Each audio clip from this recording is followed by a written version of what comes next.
أعوذ بالله من الشيطان الرجيم بسم الله الرحمن الرحيم السلام عليكم ورحمة الله تعالى وبركاته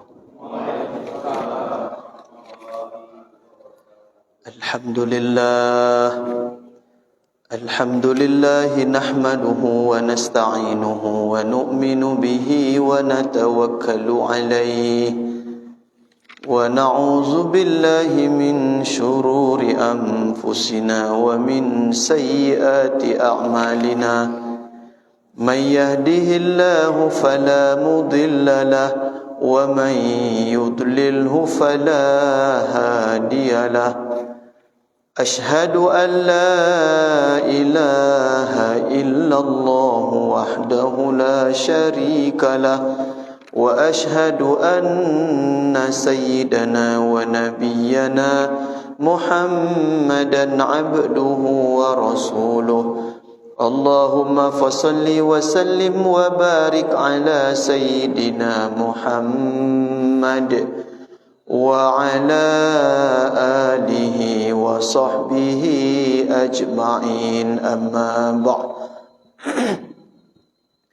قال الله سبحانه وتعالى في القرآن الكريم نعوذ بالله من الشيطان الرجيم قل إن كنتم تحبون الله فاتبعوني يحببكم الله ويغفر لكم ذنوبكم والله غفور رحيم صدق الله العظيم وقال النبي صلى الله عليه وسلم الدنيا خلقت لكم وأنتم خلقتم للآخرة أو كما قال النبي صلى الله عليه وسلم.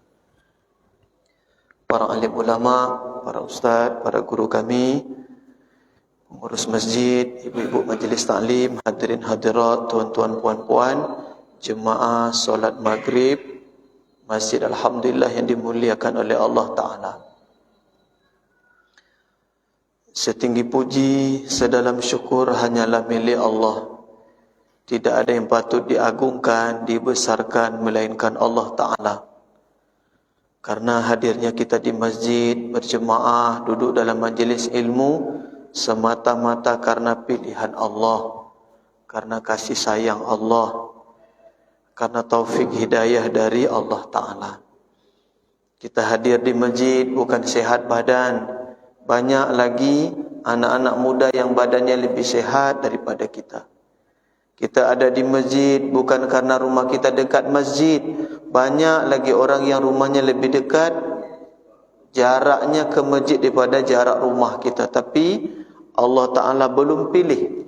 Maka kita banyak syukur. Semoga dengan kita syukur, Allah Ta'ala akan tambah lagi nikmat-nikmat yang lain. Nikmat di sini bukan nikmat harta benda dunia, tapi nikmat dalam amal, nikmat ketaatan. Salawat kepada Nabi sallallahu alaihi wasallam. Beliau utusan Allah, kekasih Allah, pimpinan kita, junjungan kita, suri tauladan kita, telah bersusah payah, berkorban segala-galanya, harta, waktu, keringat, air mata, semuanya sudah dikorbankan oleh Nabi demi untuk kita umatnya, supaya kita selamat dunia akhirat, supaya kita hidup dapat ridha Allah. Maka antara adab kita kepada Nabi, banyak selawat kepada Nabi. Adab kepada Nabi, kita ingat perjuangan Nabi. Adab kepada Nabi, kita amalkan sunnah-sunnah Nabi. Adab kita kepada Nabi sallallahu alaihi wasallam, kita lanjutkan perjuangan Nabi. Pikir risau Nabi, susah payah Nabi dulu, perjuangan Nabi dulu. Hari ini kita umatnya, kita sambung lagi, kita lanjutkan lagi. Nabi sudah tak ada, yang ada sekarang kita umatnya, kita lanjutkan perjuangan pengorbanan Nabi sallallahu alaihi wasallam. Hadirin tuan-tuan puan-puan yang dimuliakan oleh Allah Ta'ala, malam ini kita akan, saya bawa kitab Fadilus Sadaqah, Fadilat Sedekah, yang ditulis oleh Syekh Maulana Muhammad Zakaria Al-Kandahlawi rahmatullah alaih.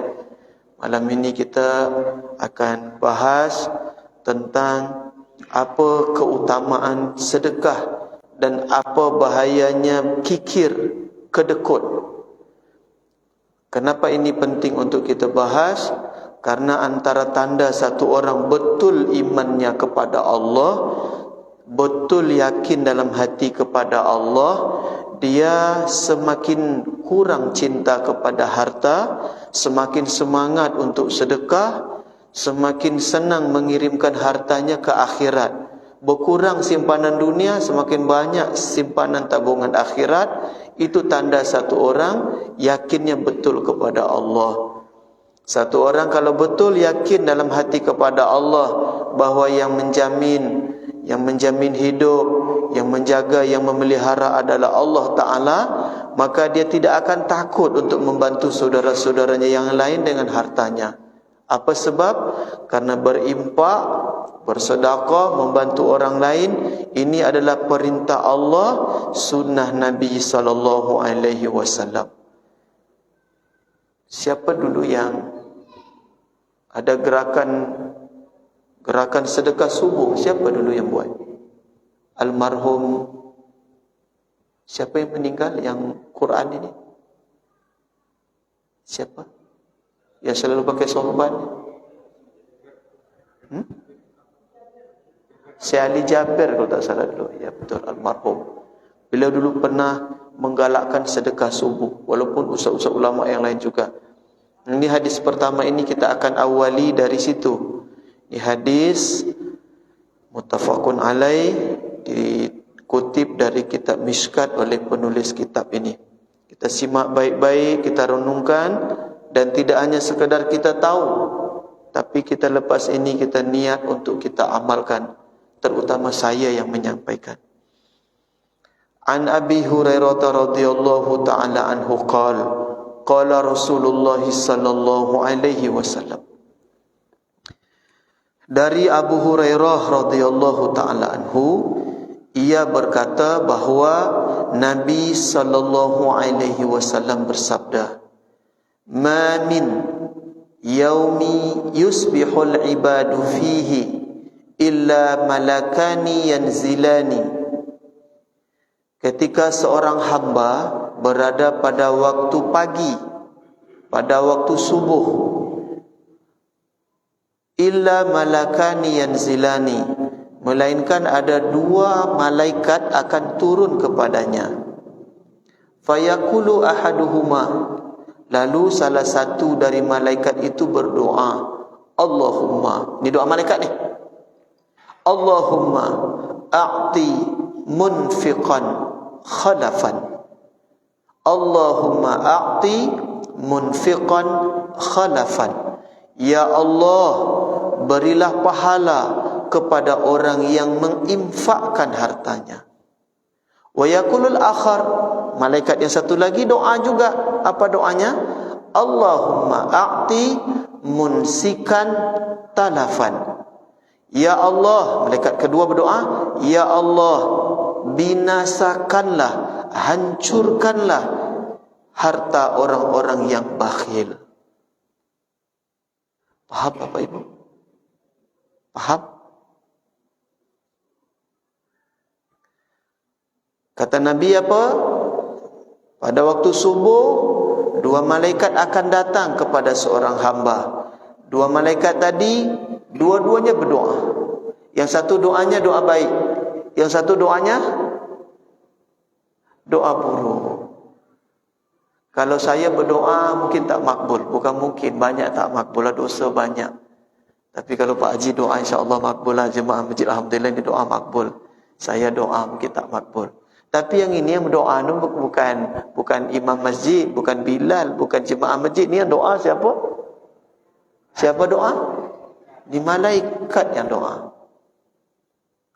Apa doa yang pertama? Ya Allah, berilah pahala kepada orang yang menginfakkan hartanya. Kalau dalam riwayat Imam Ahmad, ya Allah, berilah balasan kepada orang-orang yang menafkahkan hartanya. Doa baik atau buruk ni? Baik.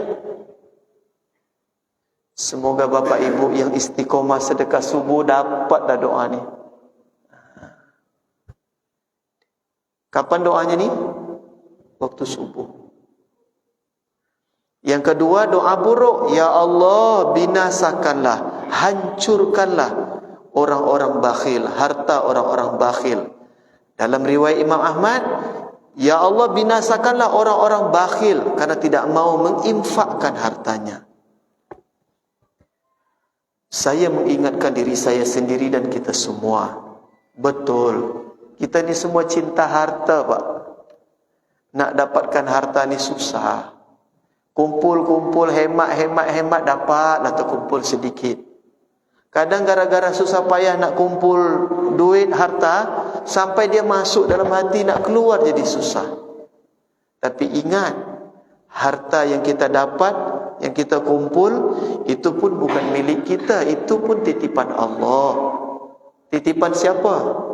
Titipan Allah. Siapa punya? Harta kita siapa punya? Kita punya? Bukan kita punya, Allah yang punya. Jemaah kita ni banyak menengah ke atas tak? Banyak yang berduit, banyak orang kaya. Jemaah kita ni, saya nak berpesan. Dulu guru saya pernah beri nasihat. Apa kata beliau?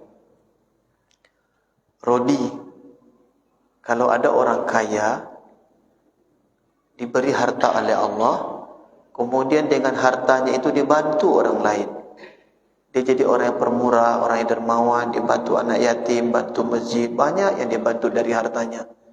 Biasanya orang-orang seperti ini hartanya akan tambah barokah, dan Allah Ta'ala akan jaga harta tersebut, bahkan mungkin Allah akan tambah. Tapi kalau ada orang yang ketika dititipi harta, dengan harta itu ia sombong, dia tak mau berbagi, nanti harta itu Allah pindahkan ke orang lain. Atau satu lagi, ada orang kaya, awalnya dia dermawan, bantu kiri kanan depan belakang, dia suka bantu. Tiba-tiba dia tak mau lagi bantu. Tiba-tiba datang sifat takut lagi bersedekah.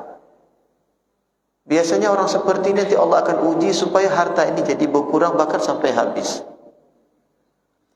Saya tidak menakut-nakuti bapak-bapak, ibu-ibu yang kaya di sini, tapi saya nak mengingatkan supaya kita berhati-hati, dan supaya dapat doa dari malaikat kepada kita semua. Maka mari kita gerakkan, kita semangatkan sedekah subuh ni, infak subuh. Datang ke masjid solat subuh berjemaah, jangan tangan kosong, tapi bawa apa? Bawa duit. Mana kotak infak kita? Tu isi. Atau kalau tidak mau isi kotak infak, berapa kali kajian subuh di masjid? Alhamdulillah. Berapa kali masjid? 2 kali. Subuh ke berapa? Selasa, Sabtu. Sebulan berapa kali? Oh, dia sepekan 2 kali. Berarti 2 kali 4, 8. Sekali kajian subuh untuk sarapan pagi misalkan 300. Berarti 3 kali 8, 2.400.000.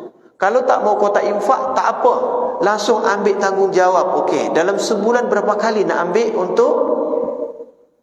untuk sediakan sarapan? Boleh. Beritahu pengurus, Pak Haji, saya 2 kali dalam bulan ini, 600 berarti. Tak apa.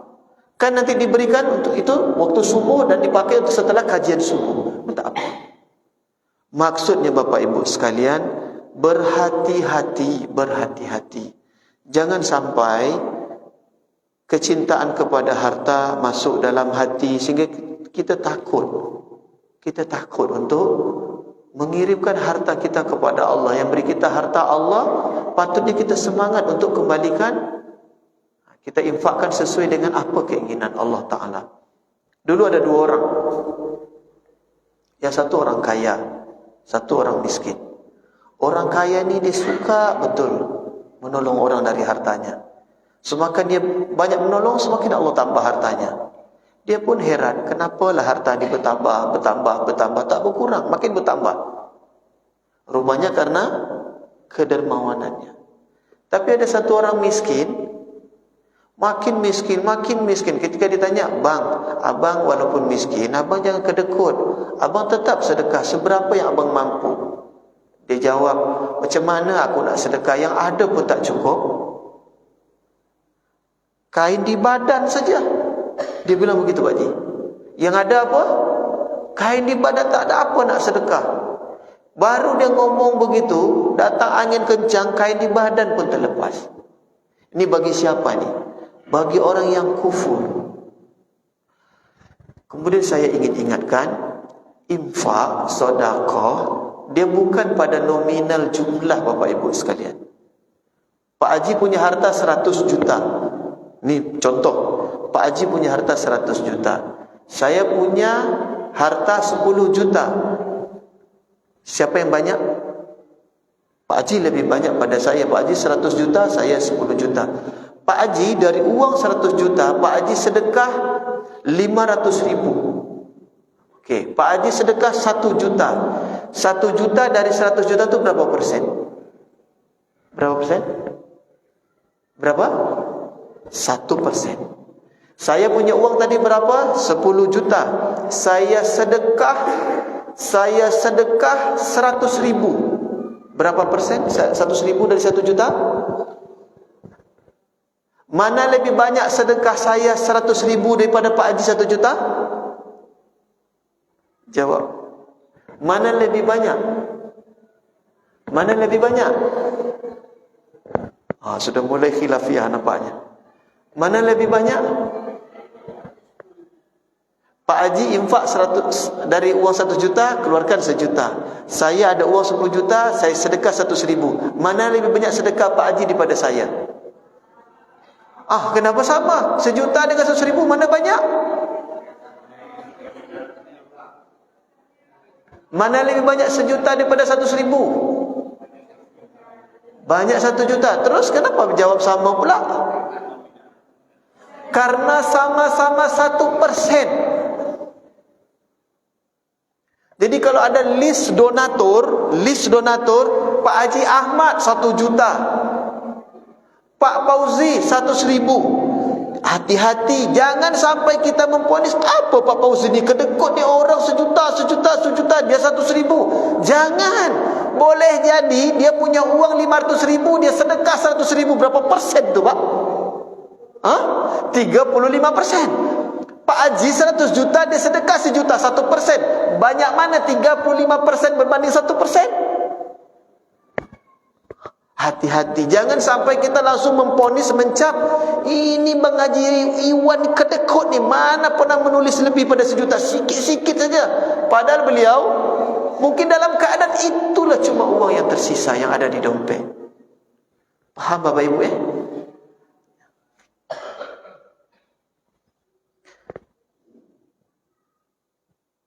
Siapa subuh besok datang ke masjid bawa duit, semua niat semua niat amal, boleh?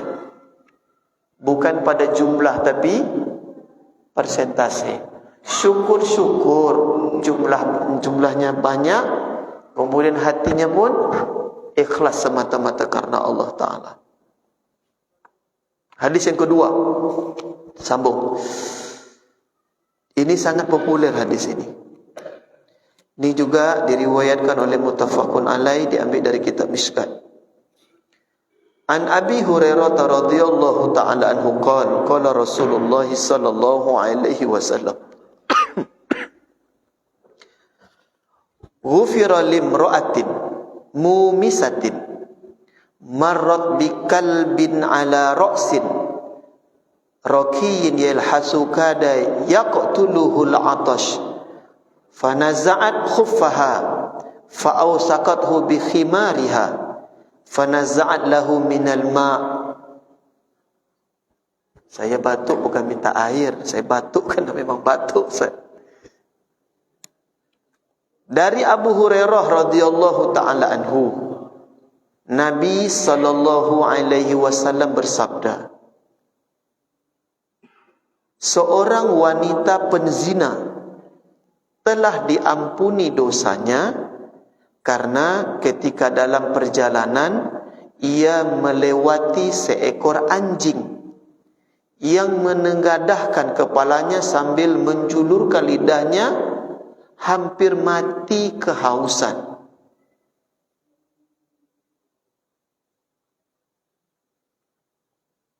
Seorang wanita penzina telah diampuni dosanya karena dalam perjalanan ia melewati seekor anjing. Kepala anjing itu sedang menengadah, lidahnya keluar, rupanya anjing itu sedang sangat haus.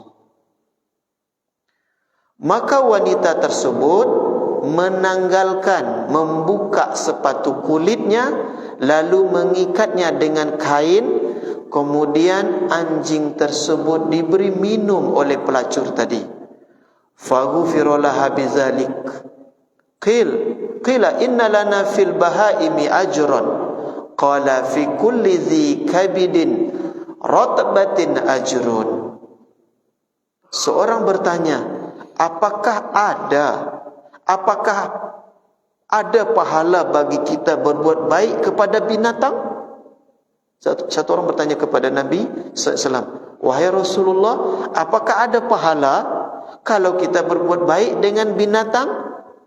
Apa jawab Nabi? Qala fi kulli dhi kabidin rabbatin ajrun. Kata Nabi sallallahu alaihi wasallam, berbuat baik kepada setiap yang mempunyai nyawa terdapat pahala.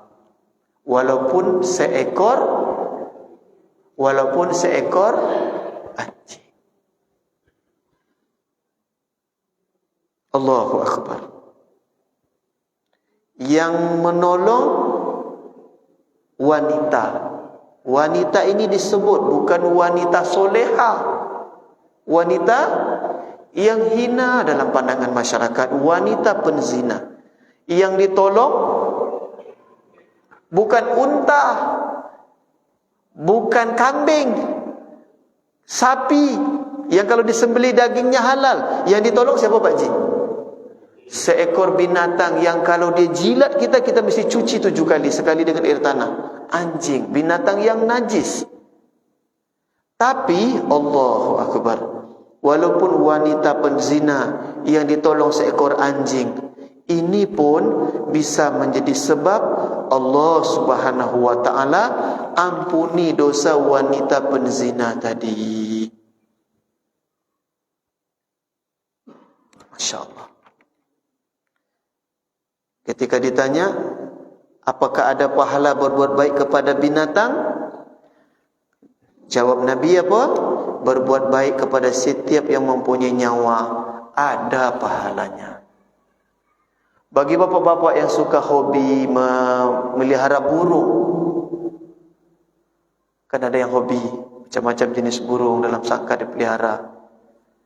Pastikan jangan sampai dianiaya bapak-bapak sekalian. Jangan sampai ketika ditengok rupanya airnya sudah tak ada, makanannya sudah tak ada. Karena itu masuk kategori zalim kepada binatang. Ibu-ibu ni, tahun berapa kemarin yang heboh? Apa ni? Bunga apa? Yang sampai mahal, yang satu pot ratusan ribu. Bunga apa kemarin? Ada duda bolong ke janda bolong? Apa nama bunganya, Bu? Ada yang warna-warni, cantik-cantik daun itu. Sempat heboh, setiap rumah sibuk beli pot. Ada lagi sekarang. Ibu-ibu di rumah banyak pot bunga. Saya tanya nih ibu-ibu, bunga itu makhluk hidup atau makhluk mati? Kalau berminggu-minggu, berbulan-bulan ibu tidak siram, tidak siram air, kira-kira macam mana? Coba jawab. Jawab. Berdosa ke berpahala? Hati-hati tu. Jangan hanya hobi saja pelihara bunga, banyak pot disusun-susun tapi tak pernah disiram. Kalau dia hidup tumbuh di tanah, akarnya tu dia akan carilah unsur hara air dalam tanah. Ini diletak di mana? Di pot, di mana akar tu lagi nak mencari unsur haram? Apa ni, air? Tak bisa. Dia terkurung dalam pot. Berbulan-bulan ibu tak siram, kira-kira macam mana tu? Patutlah uang belanja dapur ibu tak cukup-cukup, boleh jadi itu teguran Allah kerana menzalimi bunga di rumah. Boleh ke begitu, Pak? Patutlah rumah kita ni sempit, panas saja, nak berkelahi je. Isteri suami berkelahi, orang tua dengan anak berkelahi. Panas, suasana rumah tu panas, tak nyaman. Boleh jadi kerana terlalu banyak kezaliman yang kita lakukan di rumah. Setuju tak, Pak Haji? Selama ini kita anggap, kan bunga je Ustaz. Iya, betul. Tapi itu kan makhluk Allah yang hidup. Iya kan?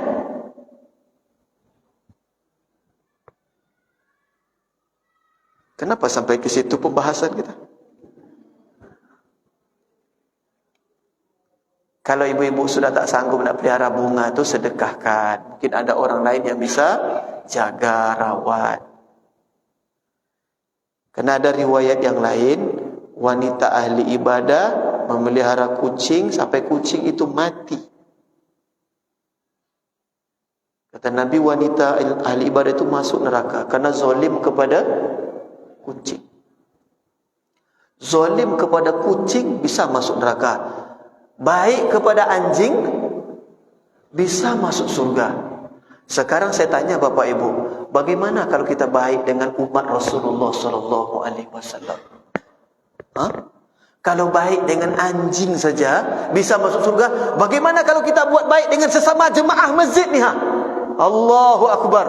Kita berbuat baik dengan orang kampung kita, dia hamba Allah, dia umat Rasulullah, kita bantu saudara kita yang fakir, yang miskin, yang anak yatim, yang santri tahfiz tak mampu untuk bayar iuran SPP, tapi kita coba seberapa kita mampu, kita jadi orang tua angkat, kita bayarkan keperluan pondoknya. Masya Allah.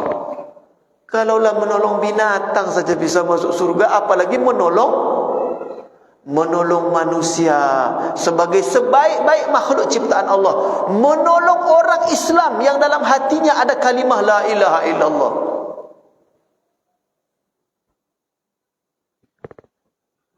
Dan menganiaya kucing bisa masuk neraka, apalagi menganiaya rakyat, khusus kepada bapak-bapak yang punya jabatan ni. Bang Haji sebagai apa sekarang? Kabit? Kabak? Ni Bang Haji hati-hati. Berapa orang staf di bawah Bang Haji? Itu hati-hati tu di kantor Pemko. Di dinas apa sekarang? Hati-hati, hati-hati. Kepada bapak-bapak yang punya karyawan, jangan aniaya gaji karyawan, jangan ambil hak karyawan, jangan kurangi hak pekerja kita. Bagi. Minggu semalam saya balik dari Tanjung Pinang. Saya ada acara di Tanjung Pinang. Saya jumpa kawan saya sama-sama satu rumah waktu dulu di Malaysia. Dia buka perusahaan IT di Tanjung Pinang. Dia kata dia ada berapa orang karyawan. Apa yang dia terfikir? Rodi, abang sekarang terfikir, macam mana karyawan abang ini hidupnya layak, hidupnya makmur, gajinya abang fikir macam mana supaya bertambah, naik. Dalam hati saya, bagusnya lah kalau bos-bos perusahaan fikirnya begitu, Bang. Ini sudahlah gajinya tak layak, menunggak pula berbulan-bulan. Ada terjadi begitu? Di mana? Di negeri kita tak ada kan? Ada di negeri kita terjadi. Kasihan honorer, sudahlah sebulan hanya 700, 800, berbulan-bulan tak dibayar. La haula wala quwata illa billah. Macam mana pimpinan-pimpinan kepala daerah, pejabat-pejabat daerah ni besok di akhirat kalau ditanya oleh Allah, zalim kepada kucing saja bahaya, apalagi zalim kepada manusia, zalim kepada staf, kepada karyawan. Masya Allah. Dosen-dosen jangan zalim kepada mahasiswa. Pak, untuk saya lah ni, supaya saya pun berhati-hati. Mau nilai A 100.000, B 50.000. Dosen jual beli nilai pula. Astaghfirullahaladzim. So mulai hari ini kita niat buat baik kepada siapapun.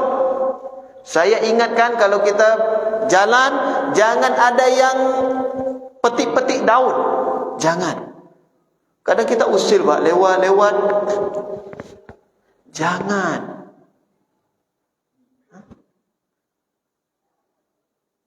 Sampai begitu ulama mengajarkan adab kita dengan tumbuhan. Tak boleh apalagi sempat dibakar, tu bakar lahan tu, marah pemerintah. Kerana memang dia akan merusak.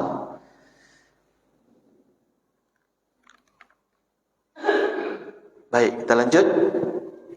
Berapa minit lagi isyak?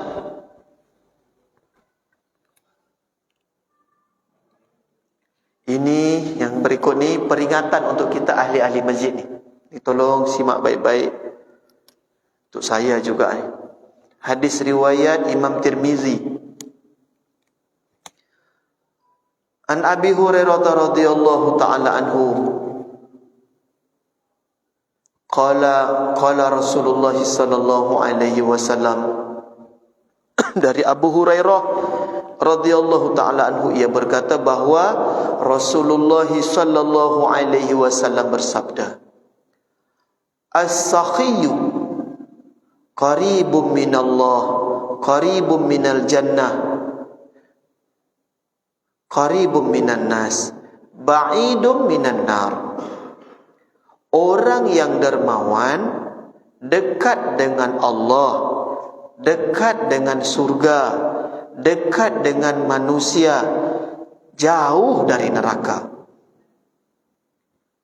Ada berapa? Coba, orang dermawan pertama, qaribun minallah, dekat dengan Allah. Qaribun minal jannah, dekat dengan surga. Qaribun minan nas, dekat dengan manusia. Ba'idun minan nar, jauh dari neraka. 4. Wal bakhilu, orang-orang yang kikir, bakhil, kedekut, saku berjahit. Pertama, ba'idun minallah, dia ini jauh dari Allah. Ba'idun minal jannah, jauh dari surga. Ba'idun minan nas, jauh dari manusia. Qaribun minan nar, dekat dengan neraka. Kemudian ujung hadis ini kata Nabi sallallahu alaihi wasallam, wala jahilun sakhiyun ahabbu ila Allah azza wa jalla min alimin bakhil. Sesungguhnya seorang yang bodoh, sesungguhnya seorang yang bodoh tapi dia dermawan, lebih baik, lebih dicintai oleh Allah Ta'ala daripada seorang ahli ibadah tapi kikir kedekut. Sesungguhnya seorang yang bodoh tapi dia dermawan, lebih dicintai oleh Allah daripada seorang ahli ibadah, orang alim tapi dia kikir. Sekarang kita hubungkan sifat ini dengan memakmurkan masjid. Kenapa masjid kita ni susah diimarahkan? Boleh jadi kita ni masih punya sifat kedekut. Apa hubungan makmurnya masjid dengan dermawan? Kalau kita ini punya sifat dermawan, kita datangi rumah-rumah yang belum mau ke masjid. Tanya apa masalah, apa keperluan mereka, apa yang bisa dibantu untuk bantu ringankan beban penderitaan mereka. Kita datangi, kita bantu. Tapi kita letak syarat apa? Mulai hari ini bang, abang ke masjid lah. Berjemaah kita sama-sama ke masjid, alhamdulillah. Tak apa, nanti yang kesulitan abang, hutang-hutang abang nanti tak apa. Kalaupun saya tak bantu semua, saya akan bantu nanti sebagian. Kita datangi rumah-rumah jiran, tetangga, orang kampung kita. Kita bantu mereka. Supaya apa? Supaya apa? Dengan sebab kita bantu, dengan cara itulah kita nak ambil hatinya supaya kita bujuk mereka mau ke masjid. Sekarang orang-orang kampung yang belum mau ke masjid, dia bilang apa? Ni Pak Haji ni, dia pergi umrah tiap tahun, dia pergi haji berkali-kali. Dia memang suka ni pergi haji, pergi umrah, tapi dia ni kedekut. Pernah minta, bukan minta, pinjam duit pun tak dapat. Coba. Dia tengok kita bolak-balik ke masjid, tapi keadaan jiran kita susah, kita tak peduli, kita tak tolong. Akhirnya kata jiran tetangga kita yang memang belum solat, belum ke masjid, tak apalah, kalian masuk surga dulu, masuk surga lah, aku masuk neraka lah. Kenapa dia terucap kalimat begitu? Tak ada sifat tolong menolong, bantu membantu, saling meringankan. Ketika sifat dermawan ini, sifat suka menolong ini ada di hati ahli-ahli masjid, kita bantu saudara kita, jiran tetangga kita, orang kampung kita, kita berharap kepada Allah. Dengan kita bantu, dapatlah hatinya, kita bujuk dia. Mudah-mudahan nanti Allah Ta'ala pilih juga mereka menjadi ahli-ahli masjid. Terutama yang sudah datang ke masjid, ialah kita nak jaga juga, jangan sampai berkurang.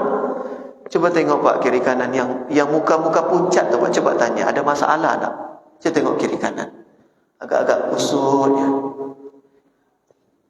Kalau mengantuk bukan, kalau mengantuk lain, mungkin penat. Ni kalau ada abang tanya sebelah ni bang, tanya adik ni bang, ada masalah tak? Coba tanya. Kita sesama ahli masjid ni, coba tanamkan rasa apa yang bisa kita bantu. Tetangga kita anak dia sakit, dia nak bawa ke puskesmas, ke rumah sakit, bawa pakai sepeda motor tak bisa kerana dia sudah loyo, kita ada mobil. Apalah salahnya kita tawarkan mobil kita?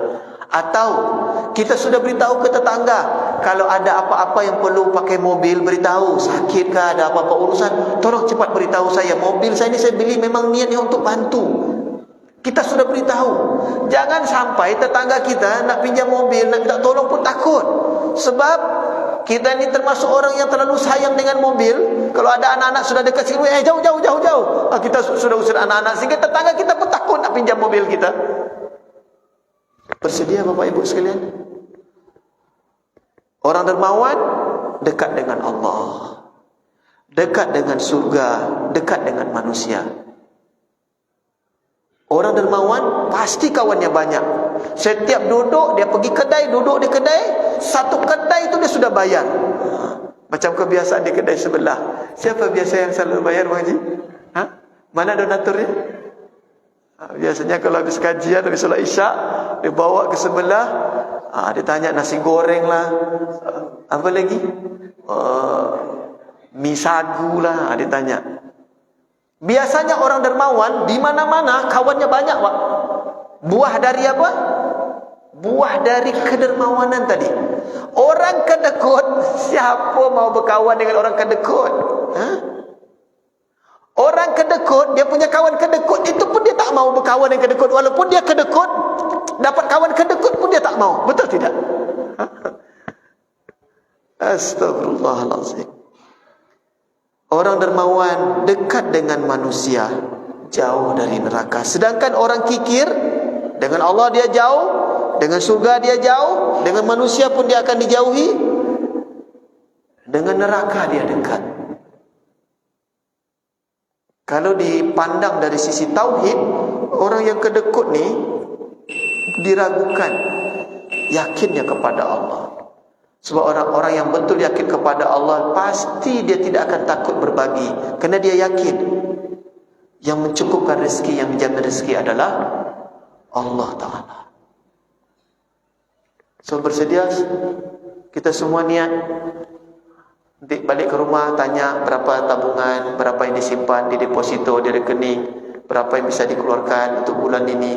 Coba tengok siapa yang nak dibantu. Keadaan-keadaan susah, kita tengok jiran tetangga kita yang patut untuk ditolong. Kalau nak simpan juga boleh, simpan di bank BTN. Apa bank BTN? Bank tabungan. Bukan BTN, bukan BTN, BCA. Simpan di bank BCA. Apa BCA? Bank Sentral Akhirat. Kirim ke akhirat. Kirim ke akhirat. Itu dulu kajian kita malam ini. Ini terutama untuk saya nih, karena saya pun masih kedekut, Pak. Jarang-jarang mentraktir mahasiswa. Silakan Pak Haji. Ini jangan bertanya Pak Haji. Pak Haji menambahkan mana-mana yang kurang.